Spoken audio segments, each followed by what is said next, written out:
Saludos mis mortales favoritos, Amos y Dardo Acosta por acá, y en esta ocasión quiero que tomemos un tiempo para leer y reflexionar en un salmo, en el salmo número 2.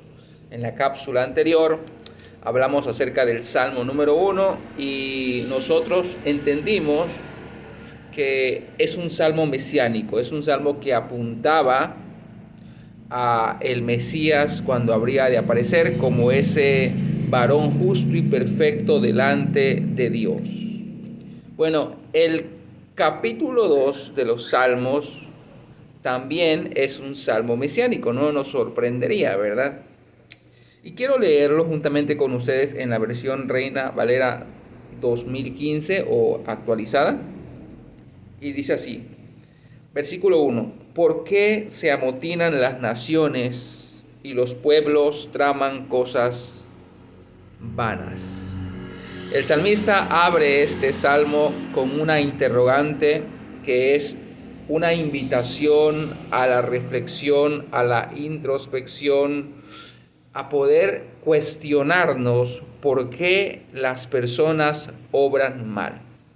En el capítulo 1 de los Salmos ya nosotros hemos dejado en claro que el único justo delante de Dios es Jesucristo. Ese es el varón perfecto del cual se describe en ese capítulo.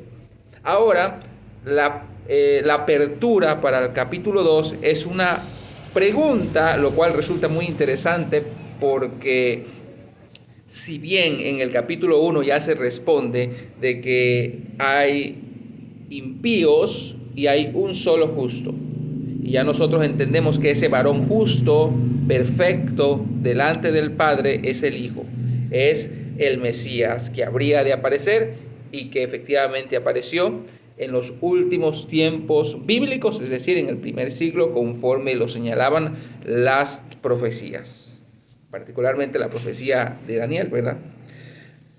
Bueno, aquí vamos a analizar un poquito lo que el salmista nos va a empezar a relatar o a describir, porque sigue hablando del Mesías. ¿Qué habría de pasar cuando llegara el Mesías? Este varón justo y perfecto. Obviamente se entiende o se asimila de que David como rey es un tipo que representa a manera de sombra aquel que habría de venir en ese reino que efectivamente el Mesías traería. Y si de algo habló Jesús, era precisamente del reino de los cielos.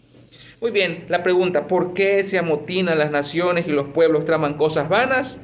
Por la simple y sencilla razón de que las personas son impías, de que las personas son pecadoras, de que las personas por naturaleza se inclinan al mal. Esto está más que declarado en toda la Escritura y fue la justificante por la cual se llevó a cabo el juicio en los tiempos de Noé, cuando Dios declara de que el hombre en su corazón, en su pensamiento, en su deseo, solamente procura hacer el mal. Fíjense lo que dice el versículo 2, ya hablando de lo que habría de pasar con el Mesías. Versículo 2. Se presentan los reyes de la tierra y los gobernantes consultan unidos contra el Señor y su ungido, diciendo: rompamos sus ataduras, echemos de nosotros sus cuerdas. Obviamente el contexto, el trasfondo histórico es Dios y su ungido David. Pero nosotros podemos ver que también este salmo apunta y señala a lo que habría de pasar con el Mesías. Donde llegado el Mesías, las personas, los gobernantes de la época, de forma normal o natural, políticamente hablando, fueron partícipes de poder de ponerle fin a la vida del Mesías. Por eso dice: los gobernantes consultan unidos con los reyes de la tierra contra el Señor y su ungido, diciendo: rompamos sus ataduras, echemos de nosotros sus cuerdas. Efectivamente, cuando el Mesías apareció, la gente que era conciudadana con Jesús procuraron matarlo, a tal punto que dijeron: no tenemos a otro rey más que al César, y pidieron la muerte de cruz para Jesús, juntamente con el liderato religioso de la época. El versículo 4 dice, y este versículo es clave porque a veces no entendemos muchas cosas del Nuevo Testamento o de los evangelios o del ministerio de Jesús, porque Jesús no solamente traería el reino, sino también traería el juicio de Dios. Versículo 4, el que habita en los cielos se reirá, el Señor se burlará de ellos. ¿De quiénes? De aquellos que procuran la muerte del ungido. Se burlará de ellos, ¿por qué? Porque creyendo que con la muerte de Jesús o con la muerte del ungido, del Mesías, se habría de truncar el propósito de Dios, pues no, por todo lo contrario, ¿verdad? Entonces les hablará en su ira. ¿A quién? Esto es interesante porque cuando David está escribiendo o cuando el salmista está escribiendo, él entiende, o el pueblo judío entiende, que los enemigos de Dios son los demás pueblos. No el pueblo judío, no el pueblo de la ley, no el pueblo de la alianza, no el pueblo que guarda los mandamientos del pacto. Pero cuando llegamos al Nuevo Testamento, el juicio que viene es efectivamente sobre el mismo pueblo del pacto, porque se reconoce que ellos han pecado contra Dios. Esto es interesante porque aquí como que se voltea el asunto y dice: el que habita en los cielos se reirá, el Señor se burlará de ellos, porque ¿quiénes al final fueron los que procuraron la muerte del Mesías? El mismo pueblo del pacto. Entonces les hablará en su ira. Esta parte de un Dios airoso, como que no nos gusta reconocerlo, pero la ira que se habla en el Antiguo Testamento cayó y habría de caer sobre el mismo pueblo del pacto, lo cual esto lo encontramos en el libro de Apocalipsis, que ahorita vamos a leer en un momentito más. Pero fíjense cómo dice el versículo 5: entonces les hablará Dios en su ira y los turbará en su furor. Versículo 6, yo he instalado a mi rey en Sión, mi monte santo. Esto es interesante porque el rey que Dios dispuso, que es el Mesías, fue un rey rechazado por su propio pueblo. Y Dios le va a decir al pueblo de Israel, al pueblo del pacto: este es el rey que yo he instalado. Y fíjense lo que dice el versículo 7. Yo declararé el decreto. El Señor me ha dicho: tú eres mi hijo, yo te engendré hoy. ¿Se acuerdan cuando Jesús es bautizado por Juan el Bautista? Y entonces esta voz, que es muy simbólica y representa mucho teológicamente hablando, que dice: este es mi hijo amado, en el cual tengo complacencia. Es una referencia a este pasaje, porque este capítulo es un capítulo mesiánico. Cuando aparece en la transfiguración esta nube que nos recuerda, ¿verdad?, al Dios en el Sinaí, ¿qué dice la voz? Este es mi hijo, a él oíd.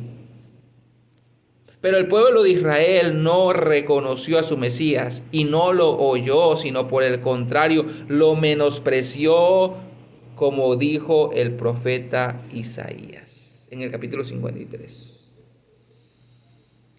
¿Qué pasaría con el Mesías? Fíjense lo que dice el versículo 9. Pídeme, diciéndole Dios al Mesías, pídeme y te daré por heredad las naciones y por posesión tuya los confines de la tierra.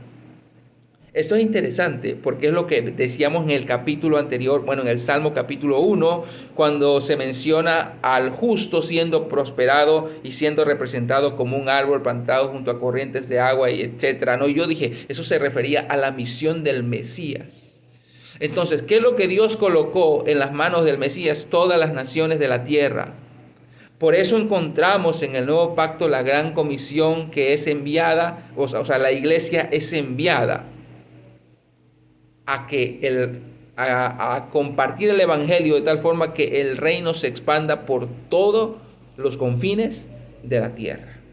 Porque era algo que Dios ya había decretado y había puesto en las manos del Mesías. Porque si bien cuando entendemos las escrituras del Antiguo Testamento encontramos que el Mesías aparecería y su misión en su alcance de justificación, de redención, no solamente se limitaba al pueblo hebreo o el pueblo del pacto, sino también incluía a todas las naciones, cumpliéndose así no solamente el pacto davídico de 2 Samuel capítulo 7, sino también el pacto que Dios había determinado con Abraham, que habría de llegar la bendición a todas las familias de la tierra. Y fíjense lo que dice el versículo 9: tú los quebrantarás con vara de hierro, como a vasija de alfarero los desmenuzarás. ¿A quién? Al pueblo enemigo de Dios. ¿Y quién es el pueblo enemigo de Dios? El pueblo que no conoció, no pudo identificar a su Mesías. Y entonces la ira de Dios, Dios mismo la coloca en las manos del Mesías. Y el que trae el juicio, de acuerdo a las profecías, era efectivamente el Mesías. Cuando vamos al libro de Daniel encontramos que se describe que cuando aparezca el Mesías, el templo sería destruido, la ciudad sería destruida, porque el Mesías traería juicio. Y cuando Juan el Bautista está hablando de efectivamente el Mesías que ya ha llegado, arrepiéntanse, le dice no a los gentiles. Juan el Bautista está predicando y exhortando y llamando al arrepentimiento. ¿A quiénes? A los judíos. Y le dice: arrepiéntanse porque el reino de los cielos se ha acercado, porque el Mesías ya está aquí, el hacha ya está puesta.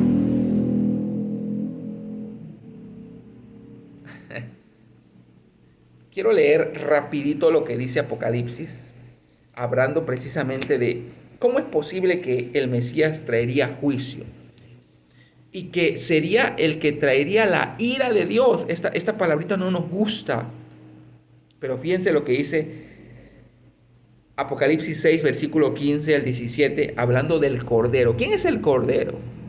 El Mesías, de quien se habla en el capítulo 2 de los Salmos.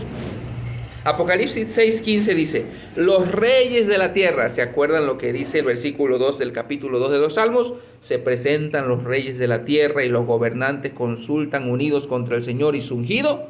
Bueno, fíjense lo que dice Apocalipsis 6:15.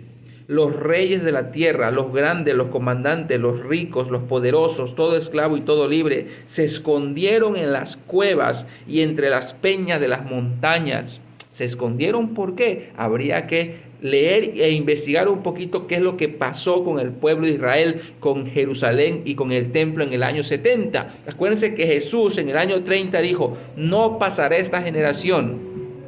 Ciertamente no pasará esta generación. Cuando vean al Hijo del Hombre viniendo en las nubes. Y eso de venir en las nubes, eso es expresión profética, a como hablaban los profetas del Antiguo Pacto y del Antiguo Testamento. Y esto implicaba venir en juicio. Entonces, 40 años después de que Jesús dijo eso, efectivamente llegó el juicio del Cordero, el juicio de Dios. Fíjense, a través del Mesías. Fíjense cómo dice el versículo 16. Y decían a las montañas y a las peñas: caigan sobre nosotros y escóndanos del rostro del que está sentado sobre el trono. Es decir, que la ira venía directamente del trono de Dios. Y dice: caigan sobre nosotros y escóndanos del rostro del que está sentado sobre el trono y de la ira del Cordero. Eso no lo digo yo, eso lo dice acá Apocalipsis 6, versículo 16. La ira venía del trono y venía de parte del Cordero, porque ha llegado el gran día de su ira, de la ira del Cordero. ¿Y quién podrá permanecer en pie? Por eso, en el capítulo 2 de los Salmos, hablando del Mesías, cuando Dios dice en el versículo 4, el que habita en los cielos se reirá, el Señor se burlará de ellos, de aquellos que atentaron contra el Mesías, o que habrían de atentar contra el ungido. Entonces les hablará en su ira. Y le dice al Mesías: tú los quebrantarás con vara de hierro, como a vasija de alfarero los desmenuzarás. Versículo 10. Y ahora, oh reyes, sean sabios, acepten la corrección, oh gobernantes de la tierra. Versículo 11. Sirvan al Señor con temor y alégrense con temblor. Esto es interesante, porque este versículo es un llamado a todos los gobernantes y a todos los que fungen como presidentes y que tienen un lugar de autoridad sobre el pueblo, cualquiera sea este. Y dice: sirvan al Señor con temor y alégrense con temblor. Porque ¿qué implicaba o qué representaba el rey en el pueblo hebreo? Representaba, el gobernante era aquel que debía de canalizar la voluntad de Dios en el pueblo. Ahora, si nosotros nos preguntamos, ¿actualmente los gobernantes, los presidentes, están haciendo la voluntad de Dios? Claro que no. Por supuesto que no. Versículo 12, y este es el versículo último. Besen al Hijo. Bueno, la versión Reina Valera 60 dice: honren al Hijo, pero acá dice: besen al Hijo, no sea que se enoje y pierdan el camino. Esta parte de ver al Cordero, al Mesías, al ungido de Dios enojado no nos gusta. No queremos ver a Dios enojado, no queremos queremos quedarnos con: Jesús es todo amor, Él es todo misericordia, Él es solamente perdón de pecados, pero no es así. Dice: pues se enciende de pronto su ira. Acuérdense que este capítulo o los salmos tienen como audiencia principal al pueblo hebreo. ¿Y a quién les está hablando? Al pueblo hebreo. Y termina con una bienaventuranza. Interesante, porque el capítulo 1 de los Salmos empieza con una bienaventuranza. Bienaventurado el varón. Y ya entendemos que se habla del Mesías. El único varón perfecto delante de Dios es el Mesías. Y como dice esta parte final de este capítulo 2, bienaventurados todos los que en Él, en el ungido de Dios, en el Mesías, se refugian. Bienaventurados todos los que en Él se refugian. Interesante, porque aquí en este capítulo se nos presenta a un Dios que obra con justicia, a un Dios que ya había determinado colocar a un rey en Sión, que es el ungido de Dios, que es el Mesías, y que no habría nada que impidiera la voluntad de Dios. Llegado el Mesías, el pueblo hebreo, en lugar de aceptarlo y reconocerlo, incluso hasta el día de hoy, el pueblo hebreo terminó siendo pasó a ser el pueblo del pacto, al pueblo apóstata, el pueblo que se le va a reconocer en el libro de Apocalipsis como la gran ramera. Y esto no es algo nuevo, porque es algo que ya encontramos en los profetas. Por ejemplo, en Ezequiel directamente se le llama así, con ese calificativo. Pero termina este capítulo diciendo: bienaventurados todos los que en Él se refugian. Ese era el remanente de aquellos que iban a ser bienaventurados. ¿Se acuerdan cuando Jesús está en el sermón de la montaña diciendo: bienaventurados los que lloran, bienaventurados los que sufren? Todos aquellos que abrazaron al Mesías, que honraron al Mesías, que reconocieron a Jesús como el Mesías, esa comunidad, ese remanente de judíos, son aquellos que se menciona aquí. Bienaventurados aquellos que se refugian en el Mesías. Y no solamente los judíos, sino ahora los gentiles que también se refugian bajo el Mesías, también son y somos bienaventurados. Bueno, eso es todo y muchas gracias.